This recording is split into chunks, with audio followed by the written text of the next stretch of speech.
আজকে আমরা আলোচনা করব ক্লাস 4-এর বাটারফ্লাইয়ের বইয়ের মিটিং বাড়ি মিয়া গল্পের সমস্ত অনুশীলনীর প্রশ্ন উত্তর। প্রথমে দেখো অ্যাক্টিভিটি 1 আছে। তো ফার্স্টে এর দাগটা হবে অ্যান্সার ফলস, বির দাগের অ্যান্সারটা হবে ট্রু, সির দাগের অ্যান্সারটা হবে ট্রু, ডির দাগের অ্যান্সারটা হবে ফলস। এবার সেই অ্যাক্টিভিটি 2তে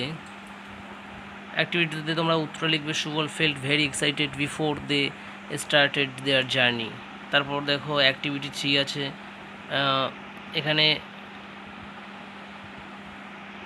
তোমরা প্রথমটার অ্যান্সার লিখবে স্ট্রেঞ্জ, দ্বিতীয়টার অ্যান্সার লিখবে মেন অ্যান্ড অ্যানিম্যালস এবং তৃতীয়টার অ্যান্সার লিখবে বিথ দ্য রিভার। তারপর তোমরা 4-এর অ্যান্সারটা লিখবে শার্প টিথ।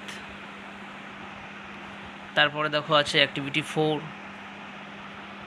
অ্যাক্টিভিটি 4-এর অ্যান্সারটা নিচে দিয়ে দিয়েছি, তোমরা একটু দেখে নাও, কলামটা একবারে মিলিয়ে দিয়েছি। তো এরপর আসবে অ্যাক্টিভিটি 5। অ্যাক্টিভিটির 5-এর সমস্ত অ্যান্সারটা একটা যেরকম হবে 3, দুইটা হবে 4, তারপর হবে 1, তারপর 5, তারপর 2। এরপর আসবে অ্যাক্টিভিটি 6। অ্যাক্টিভিটি 6-এর কোশ্চেনগুলো তোমরা এই দাগের কোশ্চেন অ্যান্সারটা লিখবে Sundari hetal and goran trees were seen by Subal and Madal in the forest. তারপর বি এর অ্যান্সারটা লিখবে suddenly they heard a deafening roar. তারপর সি দাগের অ্যান্সারটা তোমরা লিখবে the forest was dark because the dense trees block sunlight.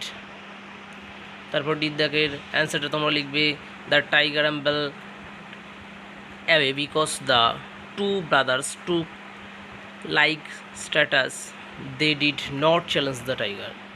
তারপর অ্যাক্টিভিটি 7 এর দাগে লিখবে ইজ সিঙ্গিং, বির দাগে তোমরা লিখবে আর প্লেয়িং, তারপরে আই এম রিডিং লিখবে, ডির দাগ লিখবে আর গোয়িং।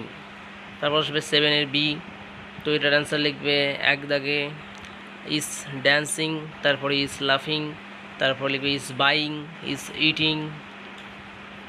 তারপর হচ্ছে অ্যাক্টিভিটি 8-এর এ, তো এর সমস্ত অ্যান্সারগুলো দেখে নাও। ফার্স্টে এর দাগের অ্যান্সার হবে এক্সপিরিয়েন্স, বির দাগের অ্যান্সার হবে অ্যাফ্রেইড, সির দাগের অ্যান্সার হবে ফিউয়েল, আর ডির দাগের অ্যাম্বেলড। তারপর হচ্ছে বাক্য রচনা মেক সেন্টেন্স করতে বলছে, তো তোমরা বাক্য রচনাগুলো দেখে নাও।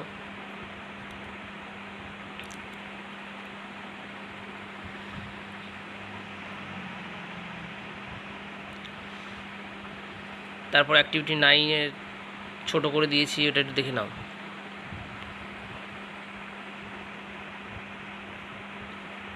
অ্যাক্টিভিটি 9-এর বি, তো এই পর্যন্ত।